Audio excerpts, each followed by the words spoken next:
Bien-aimés dans le Seigneur, je vous salue au nom de notre Seigneur Jésus-Christ. Dieu a encore fait grâce ce matin pour que nous puissions nous lever et je crois bien par la grâce de Dieu que tout le monde se porte bien là où il se trouve ce moment-ci. Pour cela, nous lui disons merci. Seigneur, merci ce matin. Merci pour ta grâce. Merci pour ta miséricorde. Merci pour ta main protectrice, Jésus-Christ. Toi qui nous gardes toujours, tu gardes nos allées et nos retours, tu gardes nos sommeils et tu nous renouvelles le souffle de vie. Nous te disons merci, Seigneur Jésus-Christ, pour tout ce que tu fais et d'une manière gratuite. Ô Père Céleste, cet amour que tu nous témoignes nous touche vraiment. Et nous sommes, Seigneur Jésus-Christ, disposés à te suivre, à t'écouter et à vivre selon toi, Père Céleste. Aide-nous, Seigneur Jésus, par ta parole. Laquelle parole, Seigneur Jésus-Christ, tu as encore préparé, Seigneur Jésus-Christ, pour nous reconstruire, Seigneur Jésus-Christ, pour nous édifier et pour nous préparer pour ton avènement. Je te rends grâce pour tout. Je te bénis au nom de Jésus-Christ. Amen. Nous avons été richement bénis cette semaine par les divers messages que le Seigneur nous a envoyés à travers ses serviteurs, en l'occurrence le pasteur Yannick, nous parlant de la soumission, nous parlant de l'enlèvement de Christ et autres. Vraiment, ce sont des messages immensement riches, les messages du temps, que nous puissions comprendre en réalité ce que c'est que la soumission. Et si nous parlons de l'ascension, que nous sachions en réalité ce que ça veut dire. Lorsqu'on dit que Christ a été élevé, et nous pouvons comprendre en réalité que nous, en tant que corps Christ aussi, nous faisons partie de cet acte. Vraiment que le Seigneur bénisse son serviteur et que le Seigneur bénisse sa parole. Que cette parole puisse vraiment changer nos vies, nos visions, nos mentalités, nos manières de voir les choses et nous préparer pour l'avènement de Christ. Ce matin, nous allons continuer presque dans le même sens. Et lorsque nous parlons de l'ascension, on dit que Christ a été enlevé. Mais avant de partir, il a laissé certaines consignes, certaines prescriptions. C'est pourquoi ce matin, nous allons intituler ce message « Les dernières prescriptions de Jésus-Christ ». Parce qu'aujourd'hui, la vie chrétienne est tellement ballottée de gauche à droite qu'on ne sait même plus si vraiment c'est le travail que Christ a fait, que nous sommes en train de faire. Si vraiment ce que Christ a recommandé, c'est ce que nous sommes en train de vivre.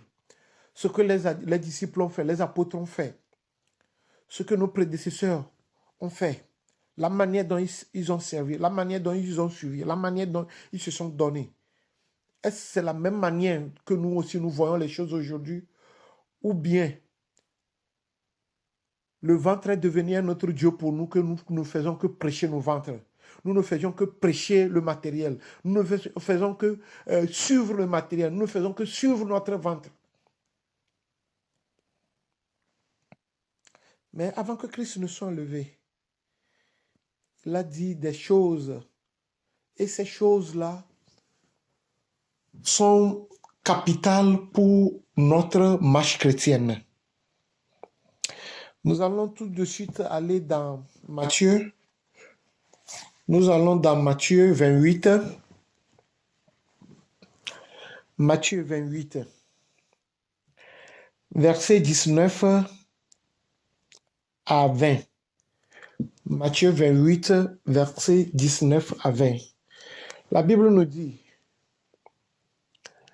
Allez, faites de toutes les nations des disciples, les baptisant au nom du Père, du Fils et du Saint-Esprit, et enseignez-leur à observer tout ce que je vous ai prescrit. Et voici, je suis avec vous tous les jours jusqu'à la fin du monde. Alléluia. Et là aussi, nous voyons que Jésus-Christ allait quitter ses disciples. il a donné une recommandation ici. Une recommandation très forte. Il dit, allez, faites de toutes les nations des disciples. Premièrement, Jésus-Christ a envoyé ses disciples à aller faire des nations des disciples. Aujourd'hui, nos églises ressemblent vraiment à des associations, à des amicaux, à des regroupements. Et ça n'a rien à faire avec la vie de disciples dont Christ a parlé ici. De faire des nations des disciples. Ce n'est pas de faire des nations des regroupements pour parler de n'importe quoi. Et non seulement il a dit de faire des nations des disciples, il dit les baptisant au nom du Père, du Fils, du Saint-Esprit et les enseignant à observer tout ce que je vous ai prescrit. Donc Christ a prescrit des choses. Christ avait eu des prescriptions aux disciples. C'est ce que les disciples devaient transmettre. C'est ce que les disciples, si nous sommes des disciples de Christ, nous devons suivre les prescriptions de Christ. Nous devons vraiment nous focaliser sur ce que Christ a demandé, à ce que nous puissions communiquer au monde. Et si nous sommes vraiment appelés dans cette mission, nous devons savoir qu'il y a des prescriptions. Tout ce que je vous ai prescrit, et voici, je suis avec vous tous les jours jusqu'à la fin du monde. Ça veut dire que lui-même, il est encore là. Même s'il part, il est encore avec nous, par son esprit, pour nous guider dans tout ce qu'il nous a demandé, recommandé de faire. Et la raison de ce matin, pour que nous puissions voir cette dernière prescription.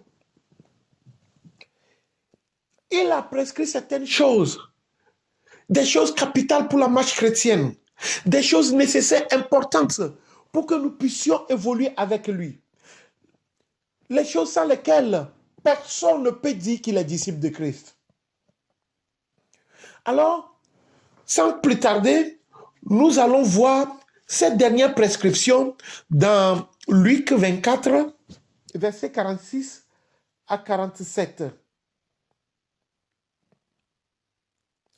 Luc 24, versets 46 à 47.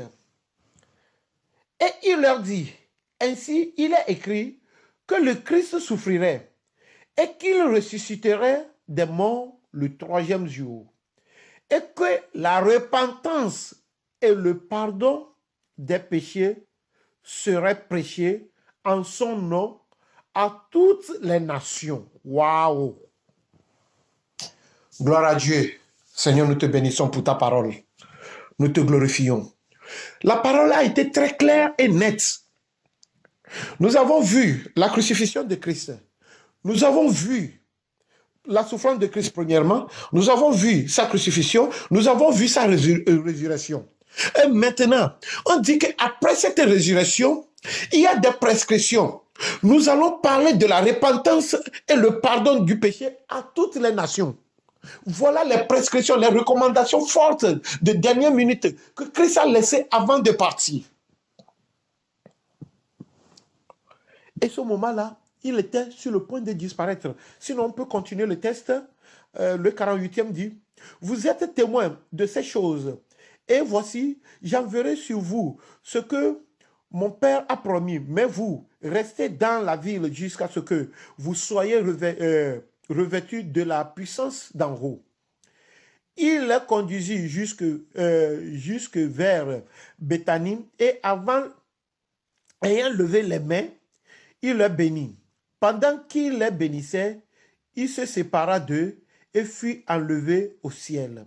Pour eux, après l'avoir adoré, ils retournèrent à Jérusalem avec une grande joie et il était continuellement dans le temple, louant et bénissant Dieu. Alléluia. Nous voyons ici qu'après cette déclaration et après les avoir bénis, il fut enlevé. Alléluia. Ça veut dire que ce sont des dernières prescriptions que Christ a données avant de partir. Prêchant sur la repentance et le pardon du péché, des péchés. Bien-aimés, Ce sont les choses qui ont disparu dans le milieu chrétien aujourd'hui. Ce sont les choses qui font peur dans le milieu chrétien, sous prétexte que si on parle du péché, les gens vont partir, les gens ne seront pas là, et s'ils ne sont pas là, les offrandes ne vont pas rentrer, les dîmes ne vont pas rentrer. Bien-aimés, nous ne sommes pas une association. Nous sommes envoyés pour faire des nations des disciples. Et pour faire des nations des disciples, Christ a recommandé à ce que nous puissions parler de quoi? De la repentance et du pardon du péché. Ce sont ces choses-là qui enlèvera, qui délivrera les nations de l'emprise du malin. Ce sont ces choses-là qui vont couper les liens du monde, entre le monde et la nation. Et ici, lorsqu'on nous parle de la repentance, bien aimé, si nous ne nous parlons pas de la repentance, si nous sommes sous le joug du malin, si le péché nous a envahis, si le péché nous a dominés, si nous vivons dans l'infidélité, si nous vivons dans le désordre, si nous vivons dans l'impureté, si nous vivons dans le vol, si nous vivons dans toutes sortes de péchés, et que la parole de Dieu nous est parvenue, la première des choses, c'est de reconnaître que nous sommes sur une voie qui amène à la mort et que nous puissions faire demi-tour. Nous vivons dans la haine, nous vivons dans la médisance, nous vivons dans les réserves, nous vivons dans toute forme d'occulte, des magies. Et la Bible nous dit qu'on doit prêcher la repentance. Repentance à qui? À toutes les nations. Les nations ont besoin de reconnaître qu'ils ont tous péché, qu'elles ont toutes péché et qu'elles sont privées de la gloire de Dieu. Nous avons tous besoin d'être prêchés, que nous ne sommes que des pécheurs et que nous puissions nous repentir de nos péchés pour avoir le pardon de péché. C'est seul le pécheur qui peut se repentir. C'est seul celui qui a fait mal qui peut se repentir. Et la Bible a dit que nous sommes tous des pécheurs et nous sommes privés de la gloire de Dieu. Et là, alors là, Jésus-Christ a accentué sur ça. Il faut amener cette parole vers les nations qui sont tous condamnés. Le péché nous condamne, le péché nous tue, le péché nous amène la mort. Le seul moyen d'être sauvé, le seul moyen d'avoir la vie éternelle, c'est de reconnaître qu'on est des pécheurs et de se repentir de ces péchés pour avoir le pardon du péché. Et c'est seul Christ qui pardonne les péchés. C'est pourquoi il est important que nous puissions comprendre ce qui se passe ici. Dans nos églises aujourd'hui, on ne parle que de l'argent. Du matin au soir. On ne parle que du matériel, du matin au soir. On ne parle que comment est-ce que le ventre doit manger du matin au soir. On ne parle même plus du péché. On ne parle même plus de la repentance. On ne parle même plus de la vie de débauche. Il suffit qu'on arrive seulement, la musique elle est bonne déjà, on danse bien, on saute bien, on est en sueur, on dit oh l'église aujourd'hui là c'est wonderful. Oh, c'est vraiment merveilleux. Bien-aimé, ce merveilleux-là va t'amener en enfer. Si tu ne comprends pas que les dernières prescriptions, les prescriptions de Christ, c'était de prêcher la repentance et le pardon des péchés. Quelqu'un qui s'est repenti de ce qu'il a fait et qui fut ce qu'il a fait, Dieu lui pardonne et il est sauvé. Il est lavé de ses péchés. Il est lavé de tout ce qu'il avait fait avant. Les choses anciennes sont passées et toutes choses sont devenues nouvelles pour la personne. Mais lorsque nous sommes en Christ, lorsque nous pensons que nous sommes des chrétiens et que le pardon du péché n'y est pas, la repentance n'y est pas, la reconnaissance du péché n'y est pas et la repentance n'y est pas, il n'y aura pas aussi le pardon du péché. Et s'il n'y a pas le pardon du péché, il n'y aura pas le salut. C'est pourquoi Matthieu a été très clair. Enseignez-les. Enseignez-les à respecter ce que je leur ai prescrit. Enseignez-les à respecter les prescriptions. Et ici, les prescriptions, on est en train de voir qu'aujourd'hui, au lieu de prendre tout le temps pour parler des choses sur la terre, il sera mieux que nous puissions parler de comment sortir du joug du péché et de s'accrocher aux choses célestes. Comme la Bible nous le dit, détachez-vous de la terre pour vous accrocher aux choses célestes. Oh, alléluia. Alléluia. Et c'est vraiment important que nous puissions comprendre ces choses. Parce que nos adorations aujourd'hui, c'est comme nous sommes chrétiens juste pour hériter la terre, c'est-à-dire les biens de la terre. Colossiens 3 nous dit, à partir du premier verset, « Si donc vous êtes ressuscités avec Christ, cherchez les choses d'en haut. » Alléluia. Et la meilleure manière de chercher les choses d'en haut, c'est quoi? Oh, gloire à Dieu. C'est de renoncer aux choses de la terre, de courir vers Christ, de se repentir. De courir vers Christ, de se repentir pour que Christ puisse te pardonner, pour que Christ puisse me pardonner. Regardez bien ce que la Bible nous dit dans Colossiens 3. Le premier verset dit, « Si donc vous êtes ressuscité avec Christ, cherchez les choses d'en haut, où Christ est assis à la droite de Dieu. Attachez-vous aux choses d'en haut et non à celles qui sont sur la terre. Car vous êtes morts et votre vie est cachée avec Christ en Dieu. » Alléluia. On s'arrête au troisième verset. Voyons bien ce que la Bible nous dit ici. Lorsque nous passons notre temps, les gens vont à l'église aujourd'hui, c'est actuellement que pour les choses de la terre. Je veux avoir un mari, je veux avoir une femme, je veux avoir les enfants, mon commerce ne marche pas, je veux avoir mangé, tout autour de je, moi, tout ce que toi tu veux, ce que toi tu veux pour être à l'aise sur la terre. Est-ce que tu penses à la mort?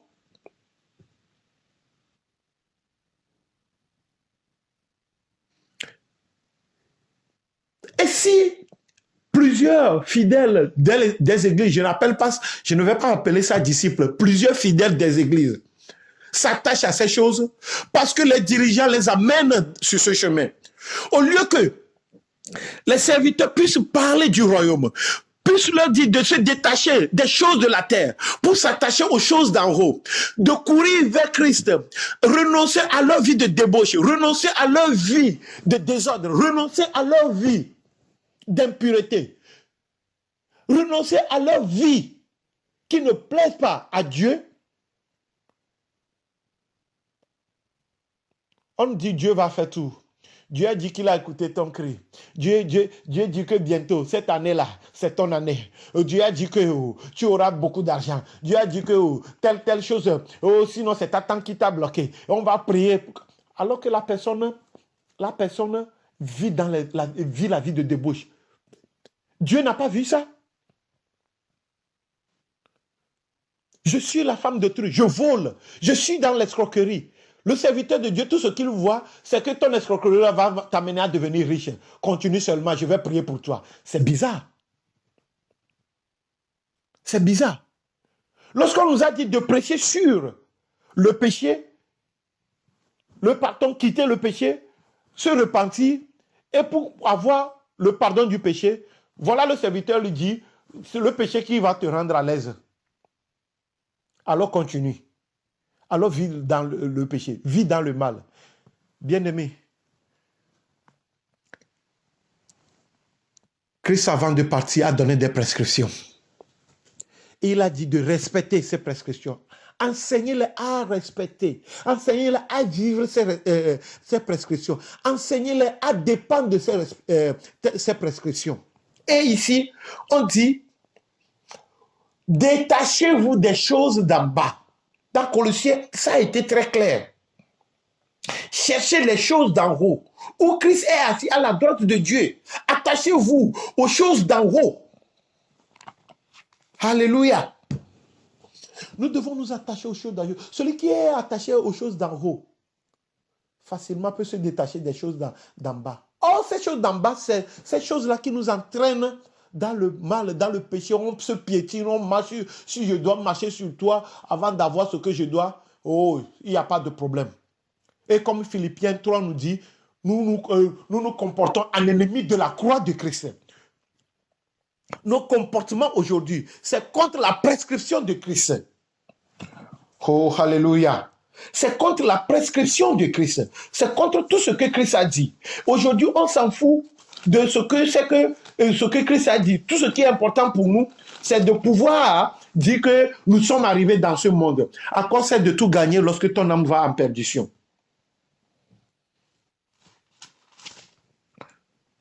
Regardez bien ce que la Bible nous dit dans Philippiens 3.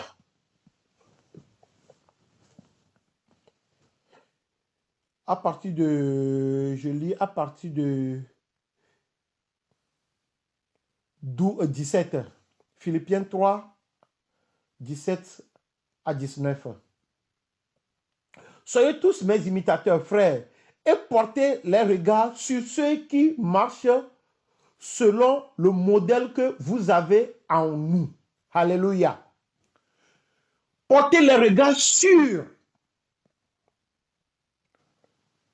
ceux qui marchent selon le modèle. Parce qu'il y avait un modèle qui est laissé. Christ est un modèle. Et ce modèle-là, les apôtres vivaient ce modèle. Paul parlait de ce modèle-là qu'il avait à lui. C'est pourquoi il a dit d'être son imitateur. Où se trouve ce modèle aujourd'hui dans nos assemblées?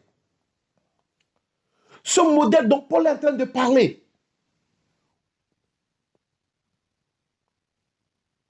Car il en est plusieurs qui marchent en ennemi de la croix de Christ. Je vous en ai souvent parlé et j'en parle maintenant encore en pleurant. La fin serait la perdition. Ils ont pour Dieu leur ventre. Ils mettent leur gloire dans ce qui fait leur honte. Ils ne pensent qu'aux choses de la terre. Alléluia. Regardez là où Paul nous amène. Bien-aimés, c'est très sérieux. Suivons bien le texte là. Aujourd'hui, ce qui fait la gloire, la réussite des églises, c'est ce que Paul est en train de dénoncer aujourd'hui. C'est ce qui fait la gloire de nos bishops, c'est ce que Paul est en train de dénoncer aujourd'hui. C'est ce qui fait la gloire que nous avons dans notre église, ceci. Combien d'âmes sont sauvées dans cette église? Combien d'âmes sont sauvées dans ces assemblées? Ça, on s'en fout. On ne parle même plus de ça. Tout ce qui est important, que non, si tu viens devant notre église, tout le monde vient avec voiture. Tout le monde a sa maison. Il y a d'autres qui ont 15. Il y a les gens, le pasteur a 15 jets privés. Et alors? Et alors? Paul dit de se détacher de ces choses. Et toi, tu me chantes la gloire de ces choses. Regardez bien. Soyez tous mes imitateurs, frères. Et portez les regards sur ceux qui marchent selon le modèle que vous avez en nous. Car il en est plusieurs qui marchent en ennemi de la croix de Christ. Je vous en ai souvent parlé et j'en parle maintenant encore en pleurant. Paul parlant ici là. Est-ce que Paul parle des non-croyants? Il parle de ceux qui se disent chrétiens, qui se comportent en ennemi de la croix du Christ, qui marchent en ennemi de la croix du Christ, parce qu'ils ne suivent pas les prescriptions de Christ. Ce que Christ a prescrit avant de partir, eux, ils ont foulé ça aux pieds. Ils mènent leur propre vie. Ils ont créé leur propre évangile. Ils vivent selon leurs désirs. Pourquoi? Parce que le verset 19 nous dit, leur fin serait la perdition. Ils ont pour Dieu leur ventre. Ils mettent leur gloire dans ce qui fait leur honte. Ils ne pensent qu'aux choses de la terre. Bien-aimés, c'est là où nous sommes arrivés. Ils ne pensent qu'aux choses de la terre. Lorsque tu bâtis ta foi sur les choses de la terre, comment réussir dans cette vie, bien-aimé, tu te comportes en ennemi de la croix de Christ. Tu marches en ennemi de la croix du Christ. Puisque Colossiens a été clair de te détacher de ces choses pour s'attacher aux choses célestes. Les choses célestes, ça ne fait pas ton problème. Pour s'attacher aux choses célestes, il faut reconnaître que tu es pécheur, sortir de ta vie de débauche, ta vie de péché, pour te repentir et avoir le pardon du péché. Mais aujourd'hui, oh, alléluia, que Dieu nous fasse grâce. Que Dieu nous fasse grâce. Nous parlons, le jeudi passé, tout le monde a chanté, oh, Christ est levé, alléluia, gloire à Dieu, tout ça là. Qu'est-ce que tu as appris dedans? Avant de partir, il a dit quelque chose, non? Est-ce que tu vis ces choses? Ou bien après son départ, toi-même, tu t'es préparé autre chose à respecter? Et c'est ce que exactement Paul est en train de nous relater ici. C'est exactement ce que Paul est en train de nous dire ici. Nous nous comportons en ennemis de la croix de Christ. Parce que notre but, c'est quoi? C'est les choses de la terre. On suit Dieu pour la terre. On suit Dieu pour le ventre. On suit Dieu pour la richesse de ce monde. On suit Dieu pour le matériel de ce monde. On suit Dieu pour que on nous voie que nous sommes arrivés. Et il y a d'autres même, il y a certains hommes de Dieu même qui prêchent que non. Les gens vont porter des lunettes pour mieux te regarder parce que tellement que Dieu a fait pour toi, bien-aimé. Et ta vie de débauche.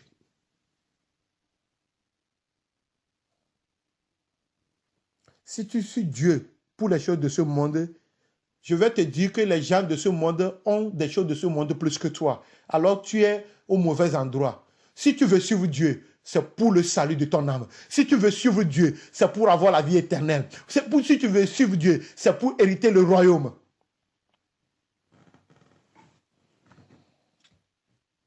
Faites de toutes les nations mes disciples en les enseignant mes prescriptions.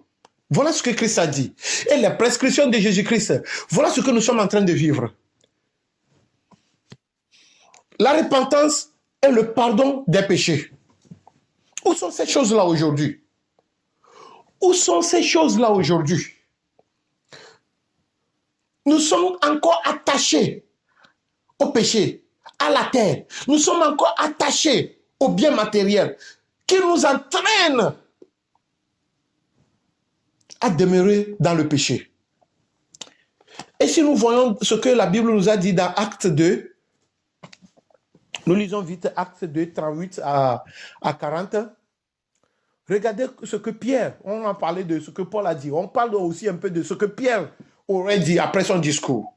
Lorsqu'on lui a posé la question, que ferons-nous dans le 37e verset? Le 38e verset, il leur répond. Pierre leur dit, répentez-vous et que chacun de vous soit baptisé au nom de Jésus-Christ pour le pardon de vos péchés. Alléluia. Que faire? Aujourd'hui, la question que nous devons nous poser, que faire dans ce monde de troubles, dans ce monde de confusion, dans ce monde où on ne sait même plus qui est qui, où le modèle, le vrai modèle est bafoué, le vrai modèle est rejeté, le vrai modèle n'y est plus. Que faire? Bien-aimé, la Bible nous dit, et comme Pierre le dit ici, nous avons encore de l'espoir, nous devons nous repentir. Ce sont des prescriptions que Christ a laissées. Nous pouvons revenir à Christ et lui supplier que vraiment on a mal compris. On pensait que on va seulement, on te suit seulement pour le pain. Bien-aimé, si tu suis seulement Jésus-Christ pour le pain d'ici, alors tu n'as rien compris. C'est un Dieu pourvoyeur. De toute manière, il pourvoira toujours pour de quoi manger pour toi. Hein? Et il le fait déjà bien, très bien même. Mais ce n'est pas ton but. Ton but, c'est la vie éternelle. Ton but, c'est que ton âme soit sauvée. Il dit, répentez-vous et que chacun de vous soit baptisé au nom de Jésus-Christ pour le pardon de vos péchés. Et vous recevrez le don du Saint-Esprit. Car la promesse est pour vous, pour vos enfants et pour tous ceux qui sont au loin. En aussi grand nombre que le Seigneur notre Dieu les appellera. Et par plusieurs autres paroles, il leur conjurait et les exhortait, disant, sauvez-vous de cette génération perverse. Alléluia. Il les parlait et les conjurait en leur disant ceci: sauvez-vous de cette génération perverse. Chrétiens, disciples de Christ, les amoureux, ceux qui pensent, ceux qui disent qu'ils veulent suivre Christ, reconnaissons-le que nous vivons dans une génération perverse. Nous vivons dans une génération pourrie. Nous vivons dans une génération où rien n'est à sa place. Mais Christ a dit quelque chose. Pierre a dit quelque chose. Sauvez-vous de cette génération. Que cette promesse, c'est pour nous, c'est pour nos enfants. Oh, alléluia. C'est pour ceux qui sont encore loin. Suffit-il que nous puissions comprendre que les temps sont mauvais et que nous devons courir vers Christ et nous devons nous repentir pour le pardon du péché. Oui, nous devons courir vers Christ. Nous repentir. Parce que le monde actuel, la génération actuelle est perverse. La génération actuelle est pourrie. La génération actuelle, c'est une confusion. C'est un chaos total. Et ce moment-ci, seul Jésus-Christ est la solution. Christ est la solution pour toi, bien-aimé. Et si Christ est la solution pour toi, si Christ est la solution pour moi, je dois prendre ces prescriptions en compte et me détacher de la terre pour m'attacher à lui, m'attacher aux choses d'en haut. Que le Seigneur nous bénisse et qu'il nous fasse grâce pour comprendre sa pensée et s'aligner derrière cette pensée pour le salut de nos âmes. Gloire soit rendue à son nom.